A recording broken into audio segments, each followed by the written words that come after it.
नमस्कार, आपके साथ मैं हूं सबीना तामंग देशमुख। नंबर 1 चैनल के नंबर 1 शो कच्चा चिट्ठा में आप सभी का स्वागत है। कच्चा चिट्ठा में आज बात 5 तस्वीरों की। ये पांचों फोटो बहुत ही खुफिया तरीके से खींची गई हैं। इन फोटो में ज़ेलेंस्की की हार छुपी है। इन फोटो में नेटो का डर भी छिपा हुआ है। इन फोटो को यूक्रेन के युद्ध का सबसे बड़ा स्कैंडल भी कहा जा रहा है, क्योंकि ज़ेलेंस्की को जो बताया गया उसमें जमीन और आसमान का बड़ा फर्क निकला।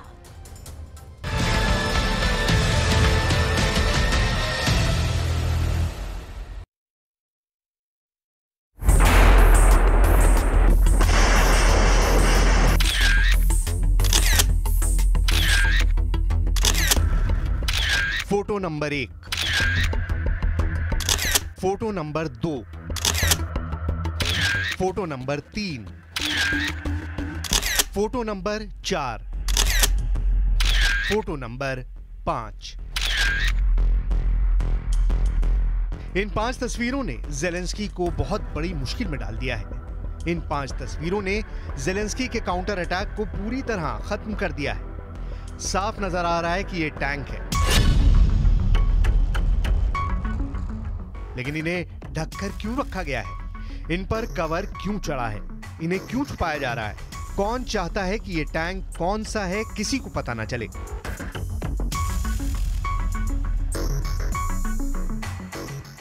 जब यूक्रेन को हथियारों की जरूरत है, टैंकों से लेकर बख्तरबंद गाड़ियों की जरूरत है, जब ज़ेलेंस्की को काउंटर अटैक के लिए बड़ी बड़ी तोप चाहिए, तब इन टैंकों को छुपा दिया गया है। लेकिन ये तस्वीरें बहुत ही खुफिया तरीके से खींची गईं और फिर वायरल कर दी गई।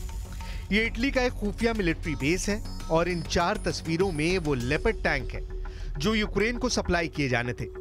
लेकिन अचानक इन्हें छुपाने का ऑर्डर जारी कर दिया गया ताकि ये टैंक यूक्रेन को सप्लाई ना करने पड़े।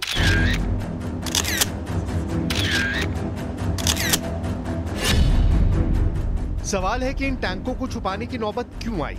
ज़ेलेंस्की तक ये टैंक ना पहुंचे, ऐसा इरादा क्यों किया गया?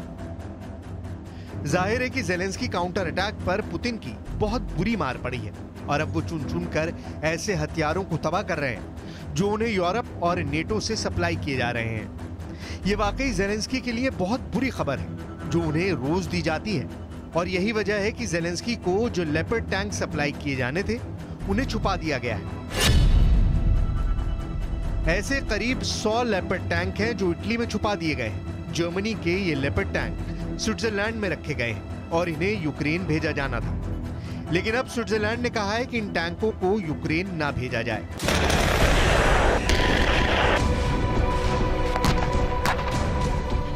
स्विट्जरलैंड का डर है कि यूक्रेन युद्ध को लेकर उसकी निष्पक्षता एक्सपोज हो रही है, इसीलिए उसने फैसला किया। लेपर्ड टैंक को जर्मनी ने बनाया था, लेकिन बाद में इसका उत्पादन लाइसेंस के जरिए स्विट्जरलैंड में हुआ। ये यूरोप का सबसे दमदार टैंक माना जाता है और इस टैंक को ज़ेलेंस्की के पास भेजा जाना था ताकि वो रूस के खिलाफ काउंटर अटैक कर सके। लेकिन अब इन टैंकों पर लगी ब्रेक ने ज़ेलेंस्की के लिए बहुत बड़ी आफत पैदा कर दी है। इन तस्वीरों को देखकर ज़ेलेंस्की पूछ रहे हैं कि मुझे धोखा क्यों दिया, मेरी क्या गलती?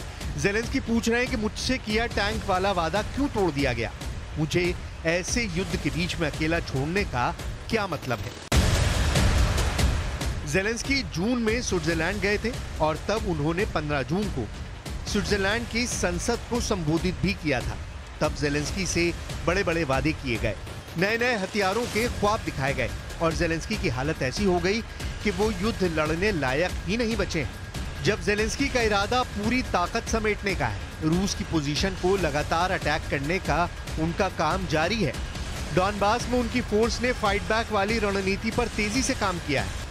यही वजह है कि पुतिन को कुछ मोर्चों पर जबरदस्त झटका लगा है। ऐसे वक्त में अगर ज़ेलेंस्की को हथियार नहीं मिले या उनसे किए गए वादे तोड़ दिए गए, तो जाहिर है कि ज़ेलेंस्की की सेना बेमौत मारी जाएगी। उन्हें निहत्था ही मौत का सामना करना पड़ेगा और इन सब के पीछे यूरोप और नेटो का बहुत बड़ा डर है, जिसका सीधा वास्ता पुतिन से है। पुतिन को कोई नाराज नहीं करना चाहता और यही वजह है कि ज़ेलेंस्की के कंधे पर रखकर जो बंदूक अब तक चलाई जा रही है, उसके कारतूस जानबूझकर खत्म कर दिए गए हैं। दरअसल नेटो और यूरोप को डर है कि जो युद्ध यूक्रेन लड़ रहा है, अब उसकी सीधी आंच यूरोप तक पहुंचने लगी है। जेलेंस्की को हथियार सप्लाई करने की वजह से अब पुतिन यूरोप से बदला लेना चाहते हैं और इसीलिए ये पुतिन का खौफ है, जिसकी वजह से स्विट्जरलैंड जैसे बड़े फंडिंग वाले देश भी जेलेंस्की से दूरी बनाना चाहते हैं।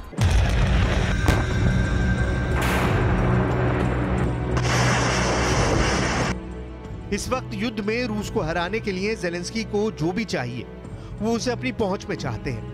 खेरसॉन में इस वक्त पुतिन बहुत ज्यादा प्रेशर में है, तो पुतिन ने नदी के पार अपना झंडा बरकरार रखने पर फोकस बढ़ा दिया है। यूक्रेन ने दावा किया है कि पुतिन को यहां से भी पीछे हटना पड़ेगा, लेकिन अब तो सब कुछ बंटाधार होता नजर आ रहा है, क्योंकि पुतिन खासतौर से उन हथियारों को तबाह कर रहे हैं जो या तो नेटो या फिर यूरोप के किसी देश से सप्लाई किए जा रहे हैं। इसे समझने के लिए आप यूक्रेन के बड़े हथियारों का कब्रिस्तान देखिए। ये यूक्रेन की सेना की तबाही का सबसे नया वीडियो है। पहले जो लाश नजर आएगी वो है अमेरिका से मिली स्ट्राइकर बख्तरबंद गाड़ी, पूरी तरह तबाह हो चुकी है। उसके बाद ड्रोन ऊपर से एक ब्रैडले बख्तरबंद गाड़ी का वीडियो बनाता है, ये भी जेलेंस्की को अमेरिका से मिली थी। आगे बारूदी सुरंग का टारगेट बना एक लेपर्ड टैंक पड़ा है। ये जेलेंस्की को जर्मनी ने बहुत उम्मीदों के साथ दिया था, लेकिन फेल हो गया। आगे और भी बख्तरबंद गाड़ियां जली पड़ी हैं। एक और ब्रैडले बख्तरबंद गाड़ी जो पेड़ के पीछे छुपना चाहती थी, पुतिन की सेना ने उसके साथ पेड़ों को भी जलाकर राख कर दिया। अमेरिका से मिली ब्रैडले बख्तरबंद गाड़ी की एक और लाश देखी। जब ये रूस का शिकार बनी तो इसमें सवार यूक्रेन के सैनिक बाहर भी नहीं निकल पाए। ये यूक्रेन की ही BMP बख्तरबंद गाड़ी है जिस पर तोप का गोला गिरा और फिर सब कुछ तबाह हो गया। बचने का कोई चांस नहीं मिला होगा।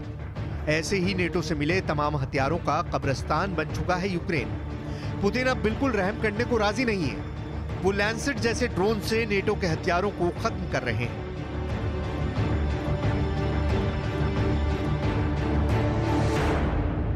Півдні України. А росіяни знаходяться в обороні. Це Запорізька, Херсонська і Миколаївська області. Росіяни там здійснюють постійно обстріли, через що страждає в основному цивільна інфраструктура і цивільне населення. लैंसेट ड्रोन टैंक के उस हिस्से पर वार करता है जहां ईंधन होता है और वहां टैंक के गोले रखे जाते हैं। लैंसेट एक एक्स शेप वाला विंग्स वाला ड्रोन है जो अपने टारगेट से टकराकर ब्लास्ट करता है, यानी ये कामिकाज़े ड्रोन है। लैंसेट 3 2023 में यूक्रेन युद्ध का सबसे खतरनाक हथियार बनकर उभरा है। नेटो के सप्लाई किए गए जो हथियार रूस ने खत्म किए हैं उनमें 45% का शिकार लैंसेट ड्रोन ने किया है। इसमें M777 तोप है, इनमें हाइमार्स मल्टी रॉकेट सिस्टम है और अब लैंसेट के शिकार में लेपर्ड टैंक का नाम भी शामिल हो चुका है।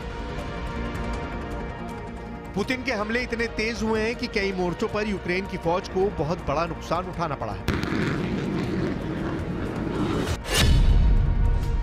पुतिन के मुताबिक यूक्रेन को नेटो देशों से मिले 30% हथियारों को तबाह कर दिया गया है और यूक्रेन के सैनिक तो रूस से 10 गुना ज्यादा मारे गए हैं।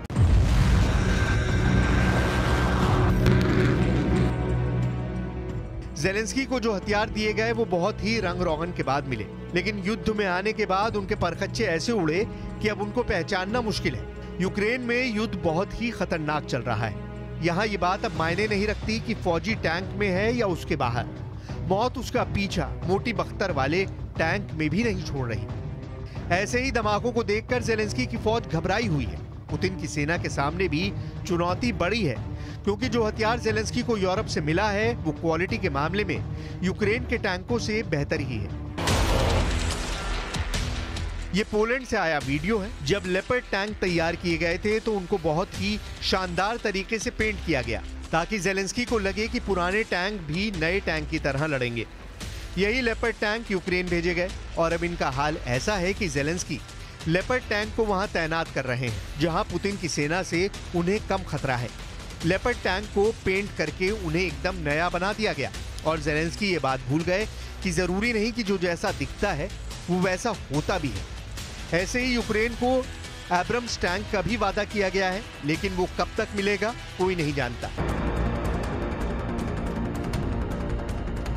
पुतिन जानते हैं कि उनके रास्ते में बैरिकेड लगाने के लिए नेटो जेलेंस्की को लगातार पावरफुल बनाता जा रहा है। हालांकि पुतिन के जवाबी अटैक के बाद जेलेंस्की के पास नए हथियारों की डिमांड के अलावा कोई रास्ता नहीं बचता। जेलेंस्की को सिर्फ अमेरिका से क्या-क्या मिला, उसकी एक छोटी सी लिस्ट देख लीजिए।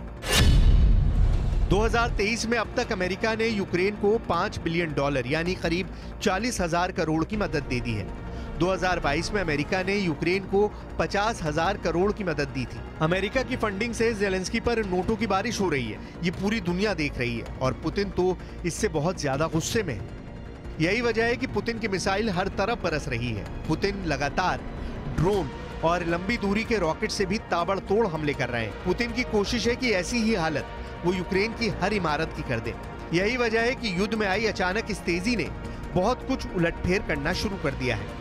देखा जाए तो तमाम मदद के बावजूद जेलेंस्की ने अगस्त का महीना तो किसी तरह निकाल लिया है, लेकिन अब सितंबर का महीना बहुत बड़ी चुनौती बनकर उभरने वाला है।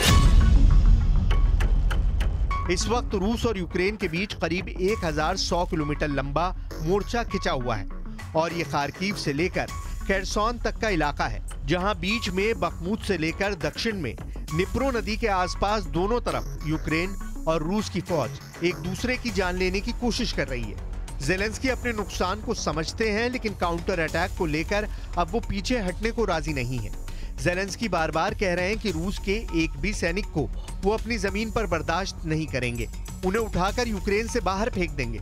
जबकि असलियत ये है कि जेलेंस्की के पैरों तले जमीन खिसकती जा रही है।